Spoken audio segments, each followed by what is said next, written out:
to teach them. But the first four, they are the ones which I got into my vision, into my encounter. It's about my heaven encounter when I'm in heaven. That is part one. Part two is about what God spoke to me concerning ministry, concerning the call of God upon my life, what He called me to do.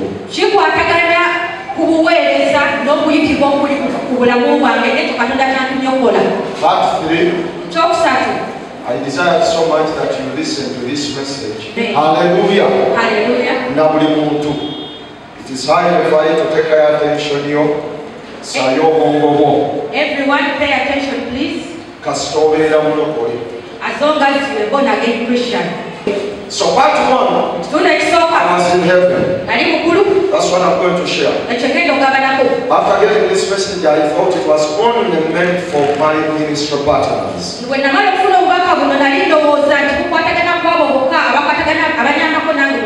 And the Lord spoke to me and God had been called the God of Christ and speak to them.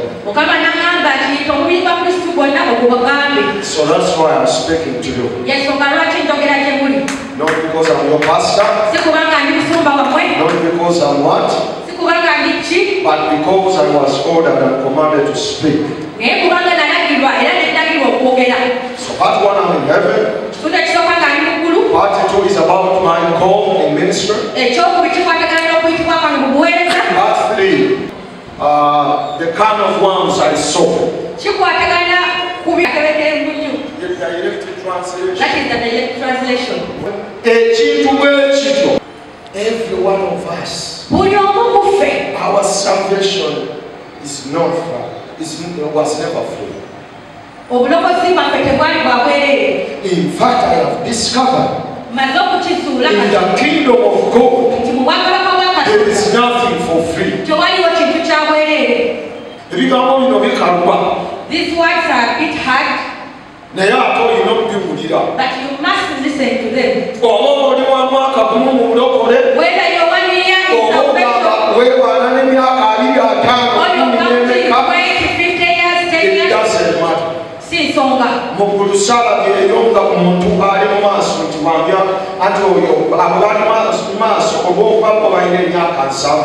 I didn't see people standing in front because of the number of years they have spent in salvation. What will determine the position in heaven? What will determine my position, my reward, my honor over whatever kind of people, whatever you may think of, is me fully doing what I was created for. It's me fully finishing the mission, the mandate I was ordained and predestined before. That's the sole reason from which I shall be rewarded for.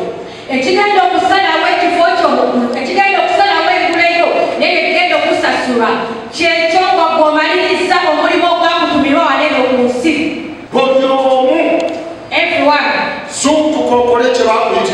arise and do that you were called for.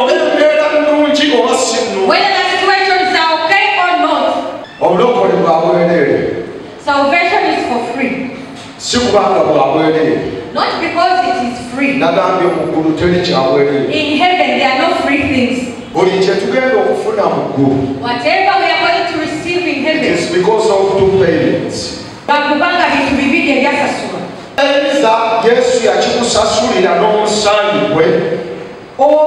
Jesus paid it for you with his blood.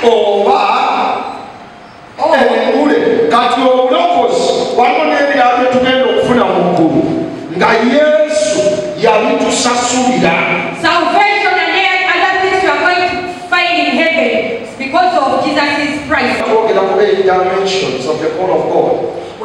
When we are speaking about the 8 dimensions of which dimension is so far is God calls us to salvation.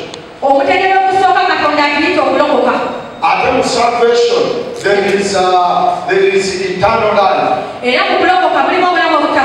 Yes, That one was paid by Jesus eternal Christ. security. Jesus paid for it. There is eternal empowerment. That is inclusive of gifts, callings, whatever.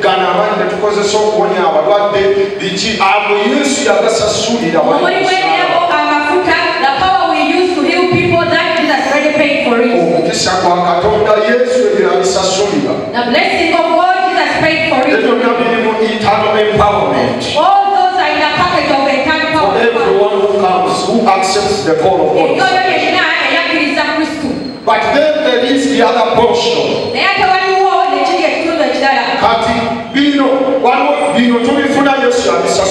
This one we get to them because Jesus has paid for it. Now in heaven, what is called a crown. Any crown you will ever put on, you determine it now. Men, look at me. Look at me. Any reward in heaven you will ever get. Any crown. You pay for it while you're still here on earth. Ticket. Here, you get a ticket from here. Whether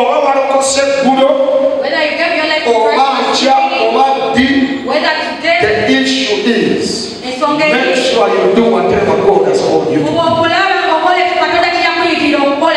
Give me 1 Corinthians chapter 3 verses 10 and 2:15. Down in 2 Corinthians chapter 5 verse 10.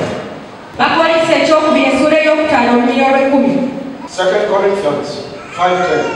The judgment seat of what? So that might be what? Repaid for what? For what he has done in where? In the body. That means in this body when you are still on this earth. Once you reach heaven,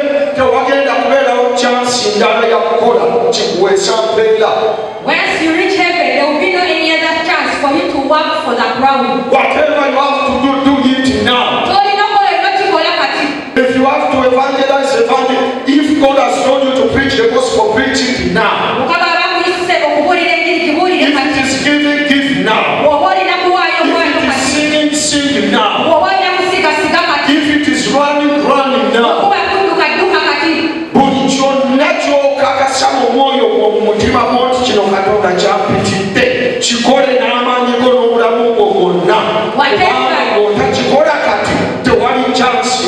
Whatever you have found in your heart that this is what God is calling me to do, do it right now with all your might.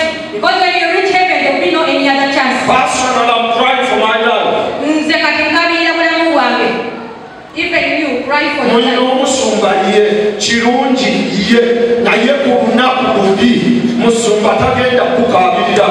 Do you have a pastor? Yes. Is it okay? Yes. But on the other day, the pastor is not going to stand on your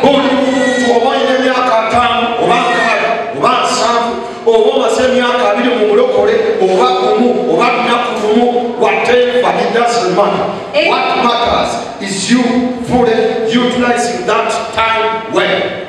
Every person, does not matter the time you have spent in salvation. What matters is for you, what you're doing right now when you're still here on earth.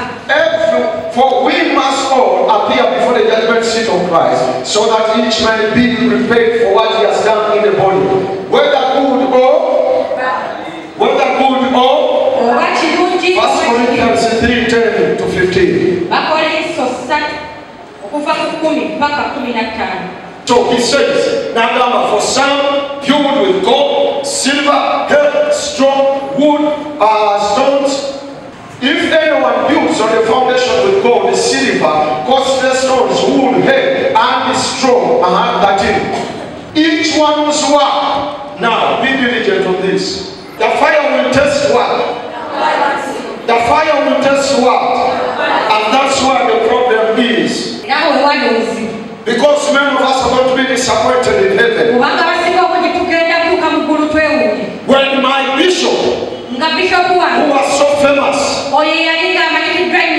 who was known everywhere, very busy in ministry.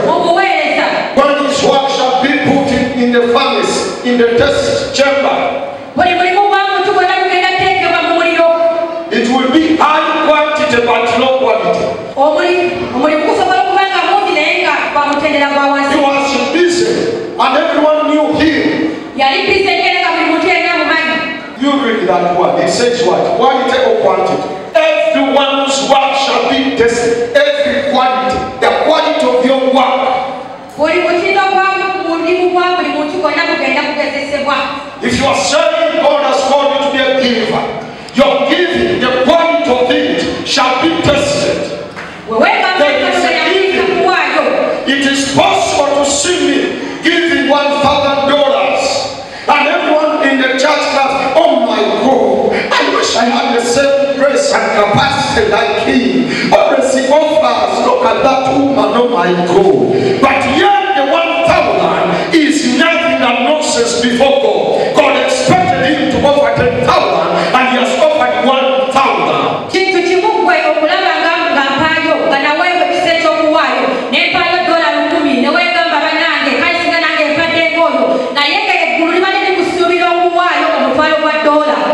My pastor told us a story. There were 3 ladies in church. They used to offer a lot. But he called them and warned them that is going to bring into problems. Because he realized they were offering in competition.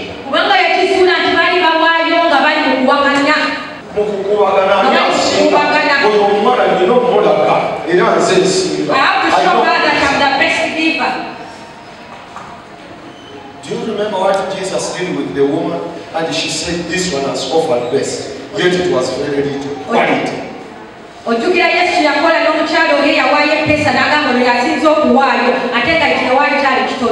Quality. Remember what someone tells us so. That obedience is better than what? Sometimes you have made sacrifices. But yet they are unworthy before God. One time God told me to fast 5 days dry and I prayed for the sick. I fasted before. I broke on the 5th one. And in total the 5th one. But while I was eating like this, the Lord told me no work done. I said 5. I want you next week to do the 5 and rest 2 days and go for another 5.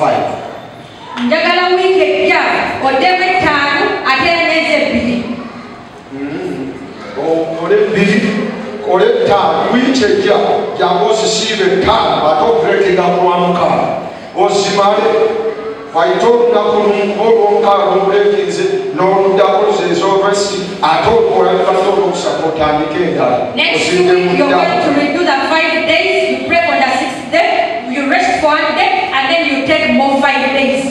Everyone's quality of work shall be tested. And if there is one fear I have all my life, this is my greatest fear, that day.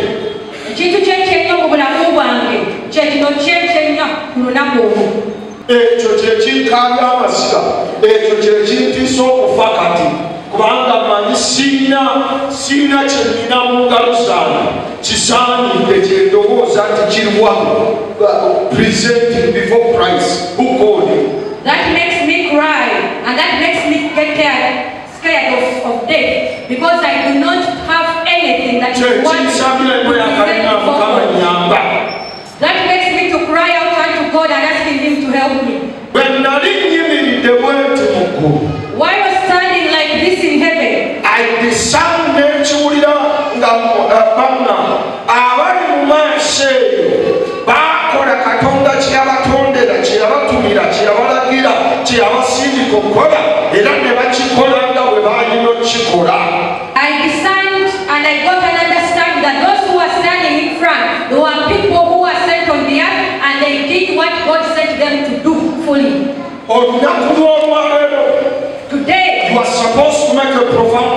decision in your life. Number one, whether you just exist to enter heaven as any born again, or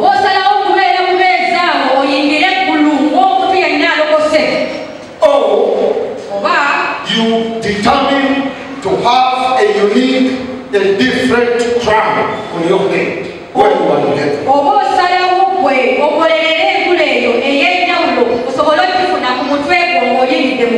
So he says, come back to that, 14. If any man, now we have seen in 13 that day will reveal it.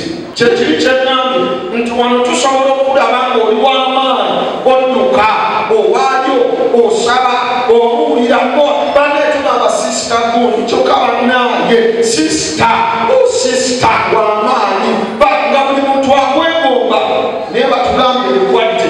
The day will test your work. The day will test your work.